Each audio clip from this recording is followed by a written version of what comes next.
What's up, everybody? What's up, everybody? It is your girl, LaRhonda Marie, and I am so excited about the new year altogether, and I'm excited about my show today. So, I'm going to get a few housekeeping items out before I bring on my guest, Miss Erica. So she'll be on in a few minutes, but I'm going to get through some housekeeping items first. So during the broadcast, let me turn this down. I'm sorry. During the broadcast, you can support my page by sending stars, a digital gift that helps me earn money. We will use our stars to hire more journalists and content creators while supporting other Black-owned businesses, hoping to create an ecosystem that brings about success for all involved. If you find value in the content, please send your stars today. And always, please share, join the conversation. As I say every week, you are just as important as my special guest. If you have any questions, this is the time. I have an expert coming today. She's going to talk to you about life. She's going to talk to you about her own journey, and maybe just leave some gems with us that can help us navigate through our own life. But her testimony, I can't wait to hear it. I just, just a little background. Her and I used to go to church together, and I used to watch her from afar. So I'm excited about being able to actually have a conversation with Miss Erica today. But just to let you know, ladies, if you need to expand your brand, if you need to get some more visibility, Swag Her Magazine is the place to come to. If you are a life coach, like my guest today, if you are just a boss lady, period, if you have your own business of any sort, this is what the magazine is here for.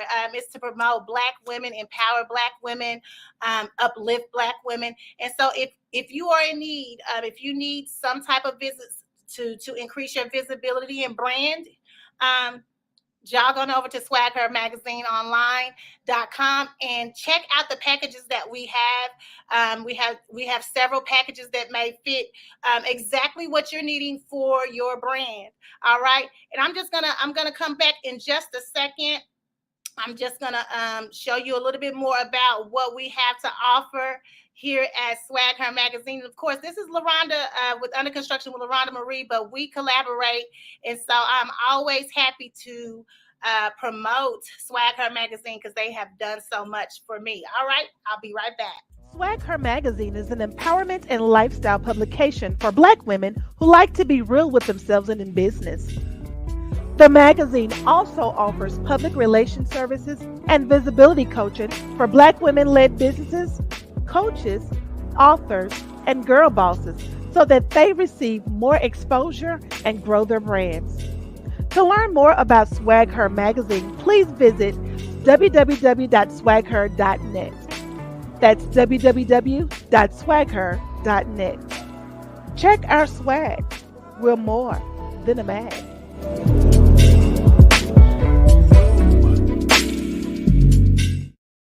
I love that. Check it out. If you are in need, again, if you're in need to expand your visibility, get some ideas on how to brand yourself, jog on over to Swagger Magazine Online.com, and they can help you get you going. All right. So I'm excited, Erica. Erika Nicole Brown, if you're ready, just give me thumbs up and I will bring you on. Okay. Yeah, I'm excited. What is up? What's up? What's up? Hey, girl. I just love you so much. I'm so excited. I am so excited. Let me tell you something. Your little motivational little videos that you be putting up, they be on point every time. I be like, she is looking through my window. I swear. Like, they come right on time. Just keep doing it. I'm loving everything that you're putting out. So thank you so much for being a part of Under Construction with LaRhonda Marie today. I'm excited. You've been on my radar, so I'm like super excited. I've been watching your content, and I'm like, come on, we gotta hook up. I gotta have her in my space. I need to get in her space. We need to make this happen. I don't know if I inboxed you or you inboxed me, but I swear it must have been the same. We was having that same thing going on. I was like, I think you inboxed me because I remember thinking, oh my God, I was just thinking about her. Like literally, I allow God to kind of move me in certain directions when it comes to guests, and He'll wake me up out of a dream. So you know, He'll put it in a dream rather, and I'll say, oh yeah, I got to get. So it was just so funny that day that you had said something to me. I was like, oh yeah, she don't even know she already on my radar. Yeah. But I think that's what's up when you just really want to do what he wants you to do and you want to walk in that thing. Like he's just gonna order those steps and he gonna put your name on the right person's lips to get you in the room. So I'm all for it. I'm gonna make I'm gonna tell y'all right now, she be on fire. Whatever she's talking about, whatever you will think that she's the most passionate thing. I don't care if she's talking about Cheetos. I'm not lying to you. The way that she speaks, Erika speaks is the best thing that you could have came up with, because when she speaks, it's just a power and a passion that comes that I have always admired since the IVVC days. And so you were one of those people that I would just look at from afar. So, you know, you never know who people are watching you and watching and you never know, but you were one of those people that I watched. We're not too far apart in age, but still I looked up to you as far as like, I like her. I just always liked how you just, even how you was in your marriage, how you were with your children. I watched her from afar. I wasn't up close and personal, but I would watch it and I just loved how you did it. So, oh my God, you don't know how much that means to me, because honey, back in them days, I just felt like I was just every day when it came to the kids, my prayer was, God, don't let me break them. Like don't let me break them. I don't know what to do with these human beings you've given me responsibility to. Girls. And then to even end up marriage when you don't come from marriage, you don't know what to do with marriage. Like, oh, honey, I'm so grateful for them years. Well, good. Well, y'all go. Okay, Erika, go ahead and introduce yourself, and then we'll jump right on into everything. Well, what's up, guys? My name is Erika Nicole. I am the Light Activation Coach. I am simply here to set your soul on fire. I work with women in transition, right? I love to work with women who are transitioning in whatever's going on in life. Maybe you're becoming an empty nester, maybe divorce, maybe grief, loss, career change. But I work with women to help them find their identity and then regain their confidence. Because when you go through a switch up, sometimes it'll take the life out of you. So that's pretty much who I am. Podcast host, MC, just really your girl pal next door. Nothing fancy about me. So it was 2018. What happened in 2018 that made you take the courage to walk away from your 20-year career, 20+ year career? You know, I was sick and tired of being sick and tired. I've never played well with others when it comes to politics. When I look back on my nursing career, although I've been a nurse for 23 years, this will be my 24th year. But if you look back at my resume, everything I do in 2 to 3 year segments. After that, I'm bored. Like, I'm a fix it kind of girl. I like to get in and fix it. And once it's fixed, then I'm like, okay, what am I going to do now? And I have always had a side hustle. Always had a fire inside of me to do something more and to do something bigger. And May 4, 2018, actually back up some. When I got the last job I had, they hired me at cap. So what that means for me in my area, I could make no more money. Gotcha. Right? So when somebody tell you like, yo, we bringing you in, but this is all we gonna be able to pay you for the whole time you here. Well, you already planning your exit. You like, well, I ain't finna be here long. Like, I'm gonna give you what I got to give you and I'm gonna go. And I was just over it. I remember probably about 3 days in, I remember asking God to take me off the job. Don't lie. 3 days in, I was in my office crying out. And God said, no, you asked for this. You kicked the door down. When I said no, you said yes. So now you got work to do. And so I gave them 6 months. I got them through the state audit. I gave them a 3-month notice. I said, hey, when state finishes, I'm finished. The day they exit, I exit. So I did what I was there to do. And when I walked away, at that time I was married. So I had the support of my husband at the time. And I just believed that I could do it. I had a few business endeavors going on, bringing in a little bit of money, but I just believed that if everybody else can, so can I. That's it.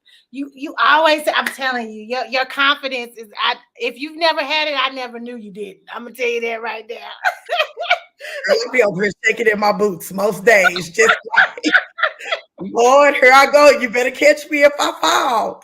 Was it the pandemic that inspired Erika Speak Life with Erika Nicole? So, far as the podcast, that's what you're asking about. It was not the pandemic. Well, let me take that back. Erika Speaks Life was born in 2016. And it was birthed actually at IVVC. One Sunday, I was on the prayer team and I was up at the line, where people would come up for prayer. And I was watching other ministers and they were slaying people in the spirit. And every time somebody came to my line, God would always give me a word. And then I went home and threw a whole fit. I'm like, look, God, I want to slay the people in the spirit. I want to be like Catherine Kuhlman. I want to be like Dr. Reed. I want to say Anisha Miller. I'm just wailing out with God. And he said, I didn't call you to slay him in the spirit. He said, I called you to instill life, to speak life, to stir up the gifts inside of them. So that started in 2016, going live on Facebook every day, doing devotionals. And I did that for years. When the pandemic happened, I actually entered into a season of healing through divorce. So July 21st, I separated from my ex. Now my ex, my husband at the time, we separated in 2020. And so in the pandemic, right, we locked in the house. Now I'm going through a divorce. So all of this is happening. And I was just getting my footing in the speaking industry. I've been coaching for a while and God kept saying, use your voice. Use your voice. And I'm like, what more can I do? And I've always been an avid fan of podcasting. And I was talking to somebody one day and they was like, oh, what? Doing the lives, people would always say, you should have a podcast. Oh my God, this is a podcast. And I never thought of it as that. So I just jumped. You never thought of your lives as already like a podcast in itself? You was just talking? To be honest, I was doing my devotional. Okay. Straight up business. I would be in my time with God. And God said, push live. I'm like, what? God, I'm not no Bible scholar. Like, I don't even know where the scriptures are. I don't even know the order of the Bible. Let's just keep it 100. I was not raised in the church. So I don't come from that foundation. I'm a CME. I'm a heathen. Like on Sunday mornings, me and my mama listen to Dee Bridgewater and Luther Vandross, and we clean the house on Sundays. That's what we did. She worked a lot. That's what we did. So when God said that, I was nervous because Junior was the minister in the household. I was just doing my devotional. And so that's how it started. And literally what you guys saw was me developing a relationship with God. Wow. In front of everybody. That's why it was raw and real. It was whatever bubbled up at the time. Sometimes I wouldn't even know what I was sharing. I would have to go back and listen because people would say, oh my God, when you gave your testimony about this, and I'm like, did I say that? So you saw me living my life. Wow. That's what you really saw. And so when I decided to launch the podcast, it's really the same. It is raw and real. I don't know how other way to be. I'm very vulnerable and I'm very transparent in my walk. So y'all saw me go through the divorce. You saw me go through a potential breast cancer scare. You saw me healing from my death of my dad, being a daddyless daughter. Y'all saw it all. Y'all actually saw the end of me healing from my daughter's attempted suicide. Like, so do you feel that the social, how you're letting everyone see everything? How is that helping you as far as a person, as far as showing all this vulnerability to the world? How has that impacted you as far as your own healing? To say it best, I have used my voice to speak my way into a place of healing. And that is where I've used my voice, whether it's writing or whether it's the snippets people see on Snapchat, wherever I'm at, I have used my voice through a place of healing. And it has really strengthened me. It's grown me closer to God. And it's really taken me from a place of fear, because I was a very fearful individual in a lot of ways. Wow. Just because of the things that have been spoken over me. So it really allowed me to speak my way into healing. The light activation coach. Most people say life coach. You have the light activation coach. Why that? Why that name or title? Are you? You know what? My following, my clients gave me that name. I kept hearing it for a long, long time, and they was like, your light is so bold. You ignite lights around you. You do. You know, and so one day I was actually in freelance class. I was teaching, and a guy said, like, you are a light activator. Like, whoa, I need to know more about you. And I was like, well, I'm just really being me. Like, this is just me. This is not me with a facade. This is really me with no mask on. Right. And it just kind of stuck. And I kept hearing it and hearing it. And I said, God, what are we going to do in 2023? You know, what are we going to do? And he just kept talking about shine your light, shine your light. And somebody just said it, like, Erika, you're a light activator. You inspire people to really shine their light bright. So I'm just like, well, shoot, let me just be the light activator then.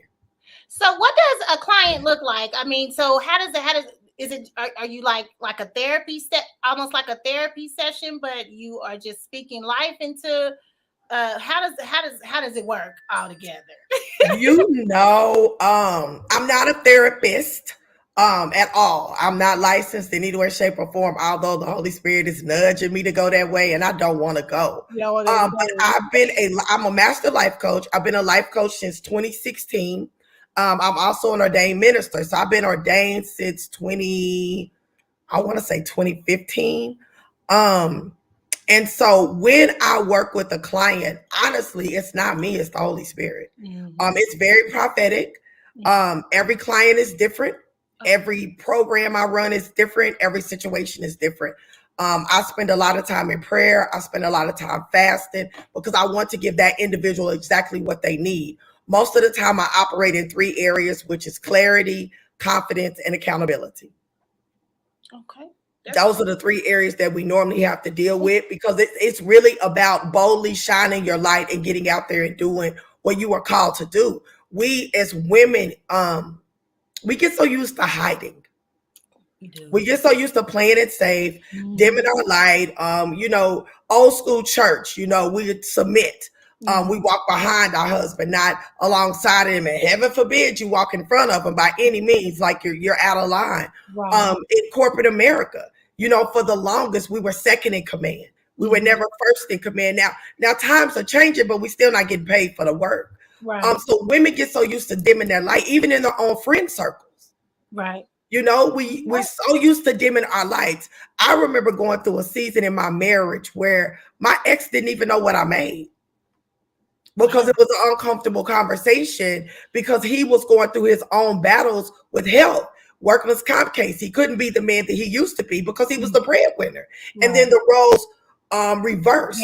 And when they reversed, it was such a sensitive subject, I wouldn't even say nothing. If I got a raise or a promotion or some extra, it just went into the pot. Like, I didn't say anything. So at that point, that's kind of where it just all came from. I remember sitting in class. I went to SNU for my undergrad as an adult, and I was sitting there, and it was a class, and it was kind of set up like a life coach, for the lack of a better word. The book that we were in, it had you like really unpacking life and making life decisions. And I remember sitting there doodling, because I'm not a student by any means. And the Holy Spirit was like, okay, now you got it. Go get your sisters. And I was like, God, what sisters? Because I was raised as the only child. I don't know no sisters. And he said, the other women. And I said, God, you know I don't do women. You know they don't do me. Like, I'm too loud. I talk too much. You know, we got this going on. You know I don't do women. And God was really like, and like, you do now. And that's really where it all started. me and God sitting in class going back and forth. And he said, you have to show women how to step beyond the shadows of the roles. Mom, wife, daughter, this, that, and the other. We're more than that. If you ever hear a woman introduce themselves, what do we get up and say? Hi, my name is so-and-so, and I'm a mom and a wife, and I got 3 kids and 3 kids. You don't never hear no man introduce themselves like that. They don't. At all. I'm the owner of this and the that. They never, so that's right. That's just where it came from. So when I work with women, it's very individual. Okay. It's very created just for them because everybody needs something different. And a lot of times we got to deal with the mindset. Right. We got to deal with the mindset, how we see ourselves. Because a lot of times we don't see ourselves as victorious. We don't see ourselves as the light. But truly enough, if the woman is happy in the household runs smoothly. Right. If the woman is not, it doesn't. The saying happy wife, happy life, like that's real. The woman is the heartbeat of the home. Whether you're a single mom or a married mom, you're the heartbeat. So if we don't step out in our clarity and our confidence, man, it all goes to, for lack of a better word, hell in a handbasket. So women are it's pretty much who you meant. I don't know how to say what do you call it? You coach, mentor. There you go, mentor. For the most part, yes. Every now and again, I'll have partnered with a man to get him to a certain point in his life. A lot of men don't like women telling them what to do, or a lot of men, what I found is certain men do not want to be transparent. Well, I'm gonna call you out on your. Right. So you gonna have to be. You cannot fix what you're not willing to reveal. Like if you keep covering it up and concealing it, what we here for?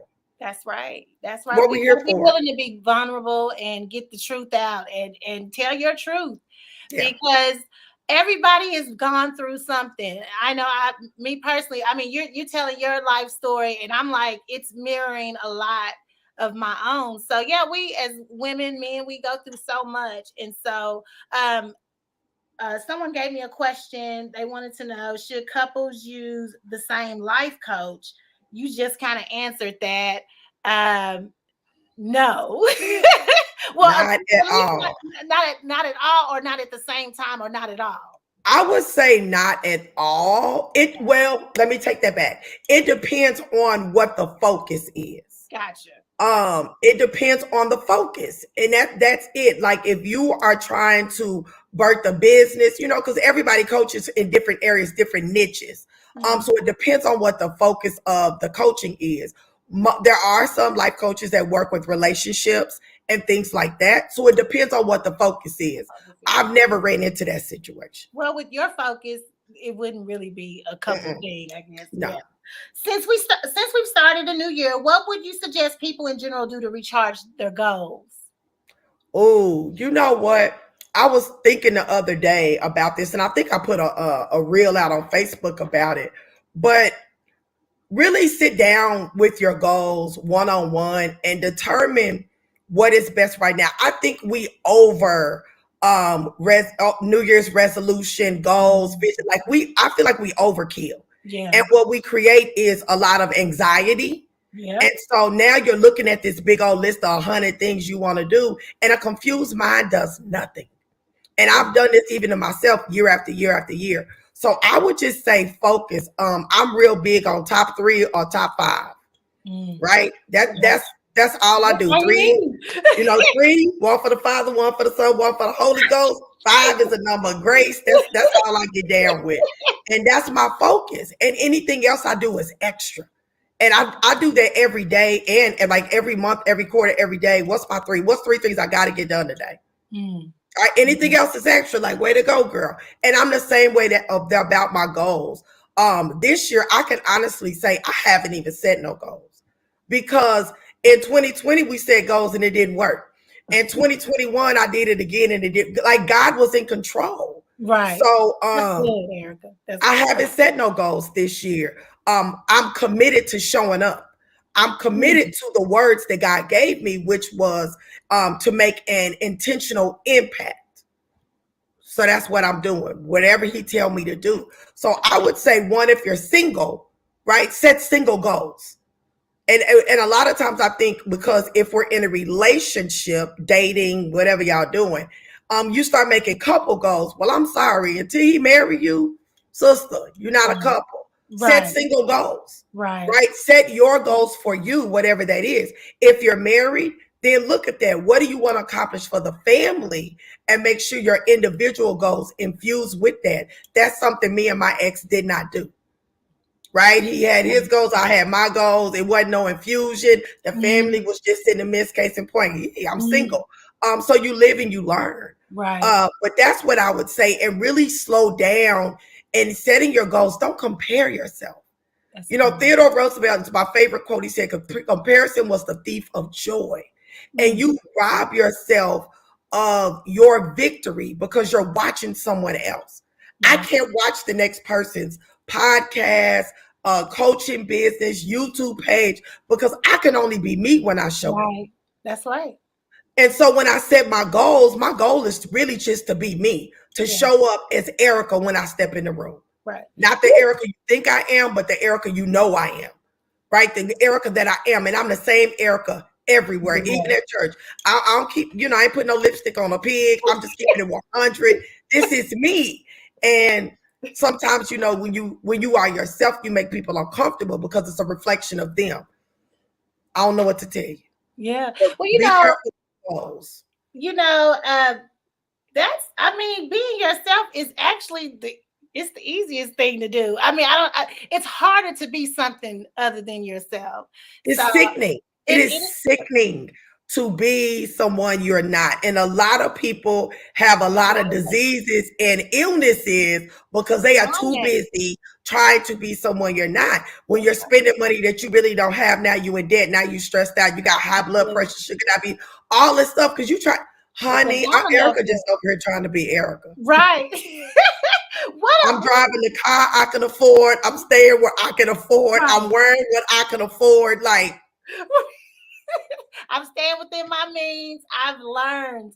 And really ready to pull it back some if you really want to know. I'm ready to pull it back. With eggs going up, I told my mom, I said, I'm moving back home. She said, home where? I said, to your house. She said, it ain't never been your home. I said, well, it's getting ready to be. I got a 3-year plan. I'm coming to stay. Oh my goodness. My mom lives with me, so I can't move with her. Let me tell you something. I'm doing that for a lot of reasons, but it makes sense right now. And I think a lot of times, especially in our race, our kids get out way too soon. Yeah.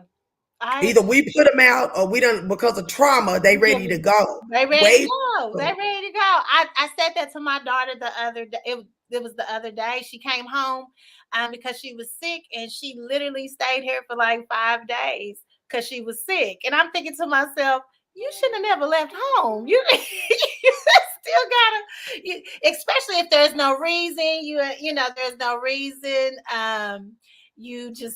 But you know what? When we get grown, we want to kind of have our own and kind of want to. The thought of moving back home at 51, actually it'll be 52 when I do it. Let me tell you something. Serious? I'm serious because I'm my mother's only child, and I am her financial backing. Okay. Gotcha. So in order to do the things that I want to do for me, my business, her, my grandkids, all of that, it just makes sense. Yeah. Because right now you kind of taking care of 2 households and kicking money out to your kids. Yeah. That becomes a lot. Another friend of mine was talking today. We was like, I think it's harder being parents over grown kids than it ever was. I'll go back to the adolescent years in a minute. I love being an adult parent. I love they're not here. So I can go ahead and give great counsel, and they're my friend, and they can leave and come as it's so different. I love it. And with my girl, our relationship got better when she left the house. I know you have 3 girls, and I don't know how you still got all your hair. We have 5 in total. We have 3 re-raised and then 2 outside of the house. Then we have we have granddaughters. We got more girls than boys, period. Period. Collectively.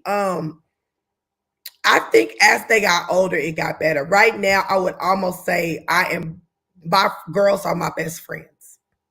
I feel the same way about my daughter. And believe me, when she lived here, I don't even think we spoke too much, except for, what you want to eat, Yeah. those type of things. But definitely now I talk to her every day, and it's a whole lot better relationship. So yes, them leaving sometimes is not always bad, but they know they can come back if they have to. No, mine couldn't. Mine couldn't. When I got before I got divorced, we sold the big house. I have a nice 1-bedroom, 975 square feet. There's no room, right? There's no room.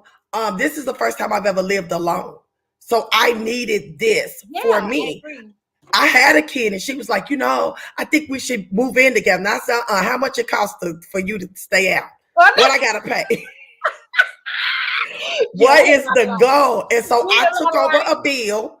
I took over a bill to free her so she could do what she needed to do and I could do what I needed to do, which it worked perfectly because she ended up leaving the state. So it worked. Yeah. Which was the best thing for her. So you think your alone time was necessary? Oh my God. Girl, a necessary 2.0. This has been the most scariest, loneliest, amazing journey of my life. I can imagine, because you were married for like over 20 years. How long? 26, 27. We have been together for 30 years, like a long time, a lifetime. You've been together 30 years, pretty much the majority of your life.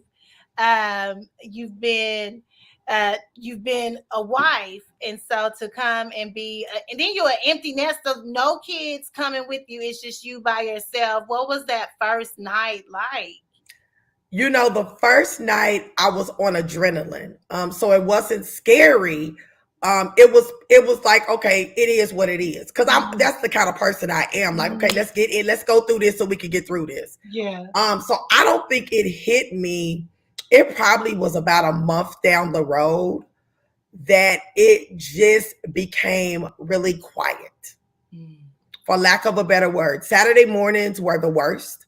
I would wake up Saturday morning and just cry because Monday through Friday, you're busy, you're working. Right. You don't even realize, you're not paying attention. Sunday, you got church, this, that, and the third. Well, Saturday, it was just me. I would wake up. There would be nobody to cook for, nobody to check in with, nobody to run errands with. And Saturday was the worst for me. I don't think I really cooked for myself until I was probably here about a year. Wow. So cooking for yourself was overwhelming. I didn't know how to cook for one person. I know. My daughter left in what was it, 2020, February of 2020. That's when it was. And for me, it was like, I'm free. I only have to worry about me now. Now I'm like that. Now I'm all in. Oh, now you can't. Girl, I barely want to babysit. I love my grandkids, but I don't want no little feet in the bed with me. I know.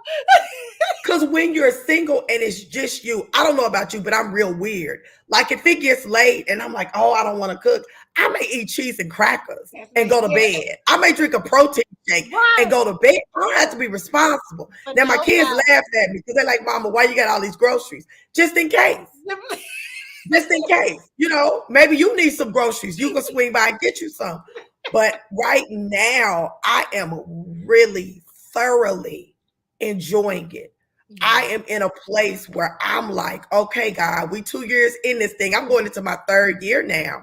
And I am enjoying it. Which is kind of crazy that I'm contemplating on moving back in with my mom, but that's a financial. I was about to tell you, it's going to be an adjustment because it has been an adjustment for me. I'm going to be in a hotel often. That's all. I do that. And I was going to say that I will, when I need my space, I will go and I'll just rent a room and go for a night. Airbnb, hotel, something. Yeah, I'll just go rent a room and be gone for a night and come back. And because you still need, you have to know that you still gonna need, because I say raising your parents. Because That part. that's what really we're doing now, because Yep. they're at that age where they do need us a lot. A lot. And so it gets overwhelming at times, but then we're still mom and daughter, so you still have that. And me and my mama, we talk about everything and always have. And so I can say whatever, she can say whatever. So we get along great. But yeah, it's those times I know she probably want to be like, I'm out of here for a second, because I know I feel that way. So Me and my mom, we actually have the best relationship now that we've ever had. Oh, wow. Because our relationship it's always been a struggle. It just has. We've had our ups and our downs and what have you. But I also understand that I am a part of the sandwich generation, and she has me and I have her, and that's it. She never got married because of me and because of her, and here I am. And so even when I got divorced, I remember somebody saying, "Oh, you should leave Oklahoma," and I'm like, "Can't." Jackie Brown. My mother is my responsibility. She sacrificed her entire life, her happiness and everything to provide for me. And it wasn't easy. Honey, let me tell you, it wasn't easy. I was a hot mess 2.0 and then some. Like, I tell her I'm sorry often. Often I had to go back and be like, Mom, because when you're going through your healing journey, God take you way back, age 2, 5, 16. Honey, I've been repenting to Jackie Brown for the last 2 years for different things that I've done. So I feel like, one, I owe her. Right. I owe her, and I want to go do some things to her house.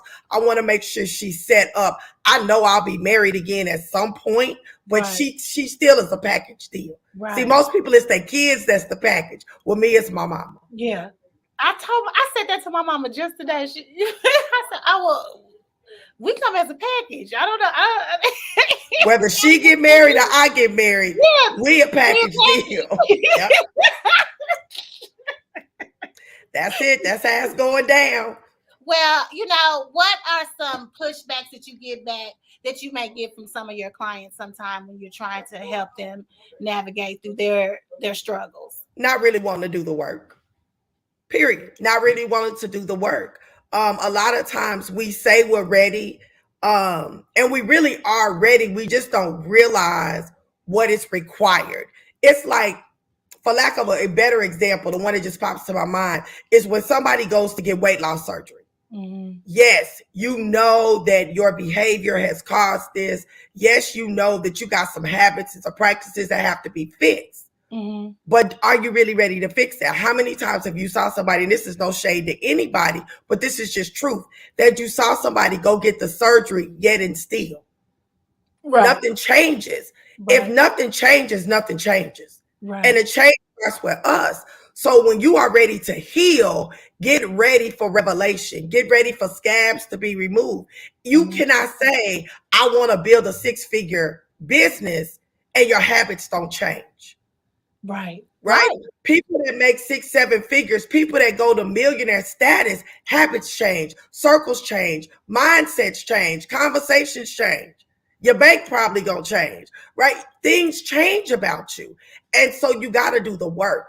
I know for a long time, I have a coach. Right now I have a business coach. I've had life coaches, and I didn't want to do the work. I be paying the people and not doing nothing, just like going to Weight Watchers, being social. Ain't lost a lick of pounds, get on the scale, you done gain weight. Right.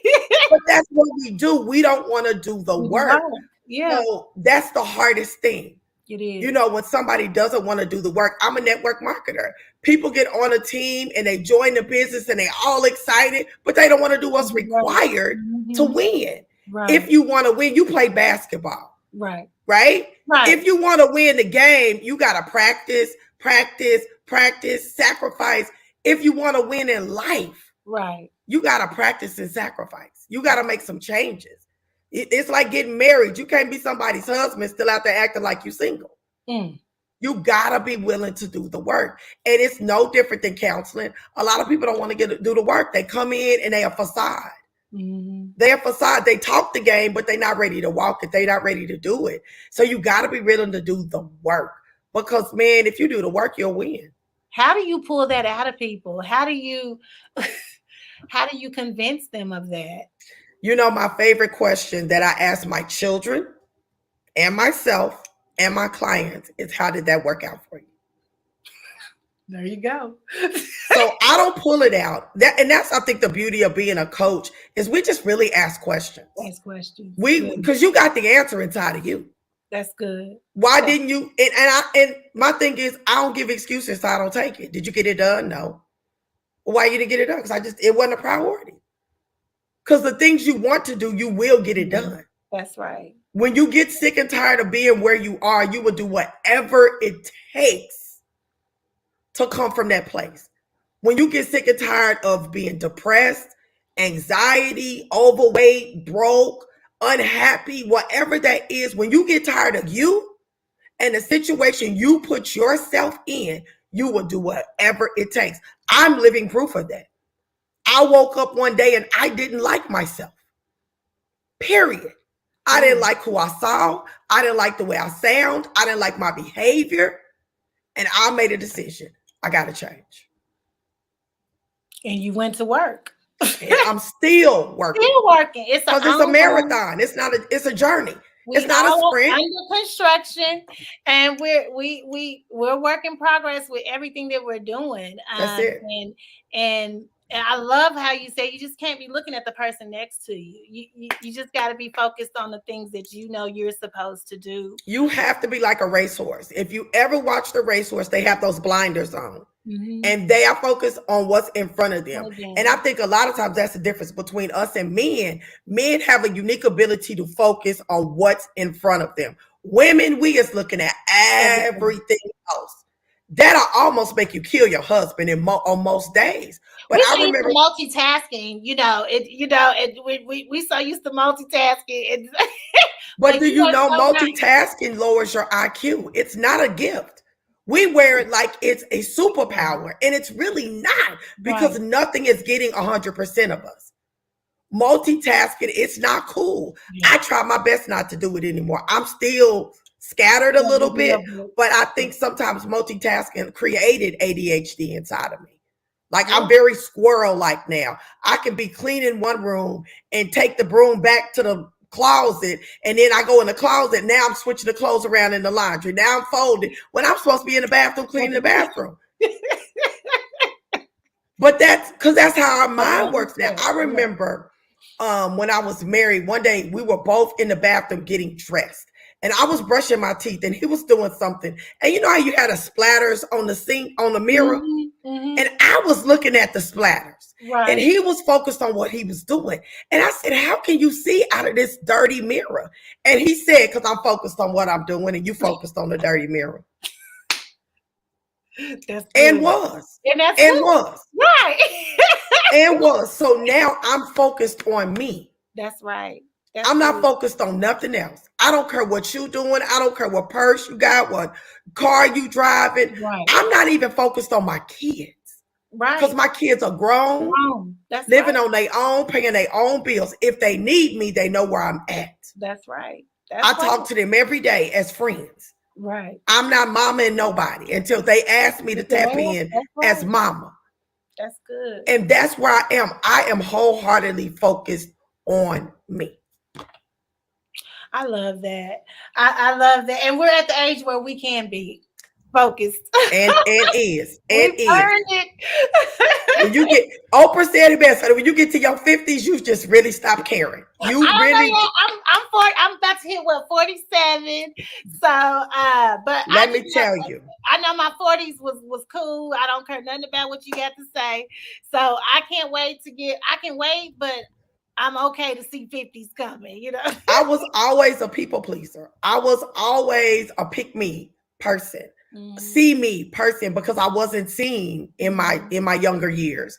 I was a single. My mom, raised me as a single child. She was working all the time, so I would be at my aunt's house, and they had their own family and their own thing, and they tried to infuse me in. Right. No shade to my aunt. I love my aunt. She hung the moon in my world. But at the end of the day, I still didn't fit. Yeah.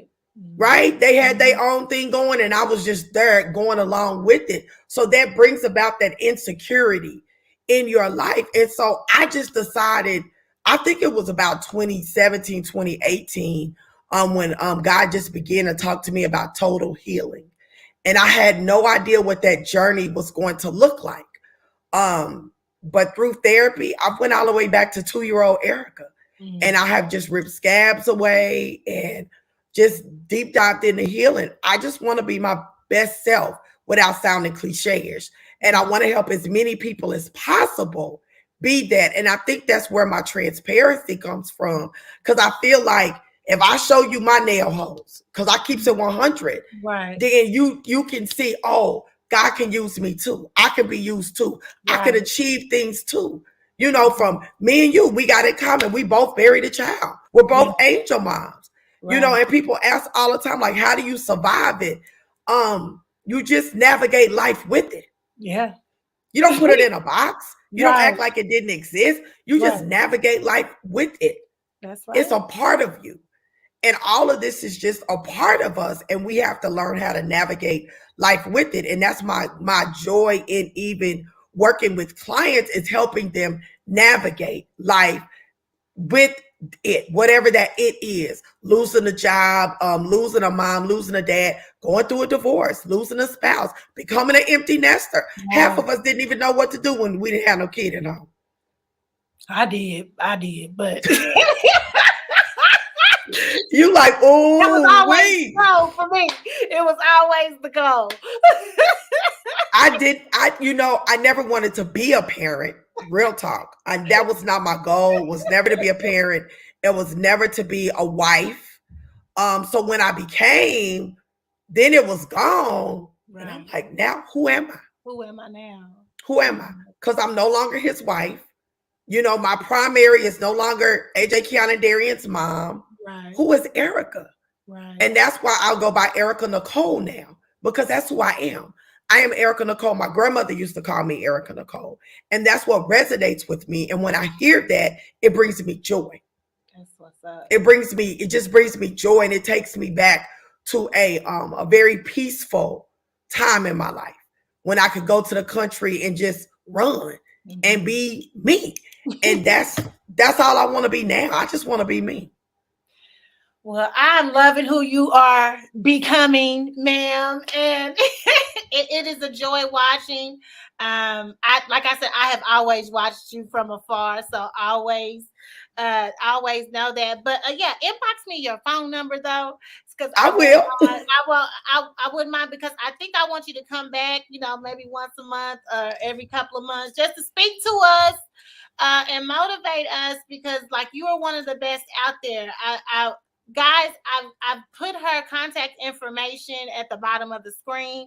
So if you need to get in touch with her, she like she said, she does MC. She's a motivational speaker. She's a minister. So I mean, she is a life coach, a lights activation coach, and just all around, just a straight up, man, she's one of the best people out there. I'm telling you. And that means a lot to me, girl. That's no, I love your children too, but no, you seeing you at IVBC, just watching you from afar, I always admired everything about. Didn't have anything to do with you being a wife at all, or a mother. It just like I said, every time you open up your mouth, it was just like a burst of fire and passion that would come out of you. And so I'm so happy that we've been able to connect this way, and I want to be able to connect again and holler at me if you want me on your podcast. Girl, as soon as I get through with this series I'm doing, believe you me, I'm coming for you. Series been, and I'm on it. You know, yes, I'm coming. Erika Speaks Life on Instagram, Facebook, Twitter, and TikTok. I've given you her website as well as her email address for her contact information if you need her services. But I'm gonna go ahead and let you go. I want to thank you one more time, and holler at me. Yeah, make sure you inbox me there so we can go to. I will. I definitely will. Thank you so much, LaRhonda. This was amazing. I just love hanging out with you, girl. So I can't wait to do it again. Your dress is looking cute too. Thank you, girl. looking real cute. Thank I wish I would have started when you started because I was thinking about it at the same time. But I'm about a year behind though. But Let me tell you something. I wanted to lock and we cut it like 3 times when I had all my hair. And I was like, why did I do why that? did I do? So then I finally locked it. Well, now I'm trying to let my undercut grow in a little bit so I can start. It is the most painful journey letting this undercut grow in, but I'm almost there. I cannot wait because I'm ready for a new color. But I'm loving my locks. I don't know. I'm loving it. I'm like in week, I don't know what week I'm on right now, but probably 14 or 15. But I'm still loving it. I got about another 3 or 4 months before I get the real full effect. But that's okay. When it hit though, you're gonna be like, oh yeah. Y'all ain't gonna be able to talk to me. I'm gonna tell y'all that right now. Prepare to be sick of you, huh? That's it. That's it. And that's what people say. Like every time I see you, like you touching your locks, I say, y'all just don't understand. Y'all don't even understand. Y'all ain't seen nothing. Wait till this undercut grow in and this color pop up. Y'all ain't gonna be ready. Prepare to be sick of me. All right? All right. You have a good evening. All right. Bye, love. Be blessed. Thank you. Bye.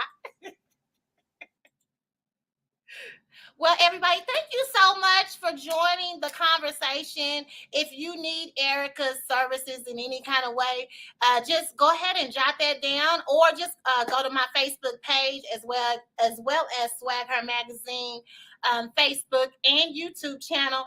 This information will be posted there as well, guys. If you think you are in need of a life coach, she's a great person to link up with. Like I said, she speaks from a lot of passion. You heard her. It's always a lot of fire and passion when it comes to Erika when she speaks. And so, guys, thank you so much for joining me this week. I will see you guys next week. And I want to tell everybody, Happy New Year. I don't know if I said that at the beginning, but this is my first show of the new year. So I wanted to say happy birthday. Thank you so much for supporting me on last year. I really appreciate it. I hope my numbers get bigger and larger. Please make sure that you share this conversation, because anybody that can listen in on her testimony and gain something from it, that's what this show is all about. Feel free to inbox me and let me know if there's some subject matters that you want me to discuss. And I will be happy to find some guests to come on and talk to us about them. Again, you guys have a wonderful evening. Be blessed.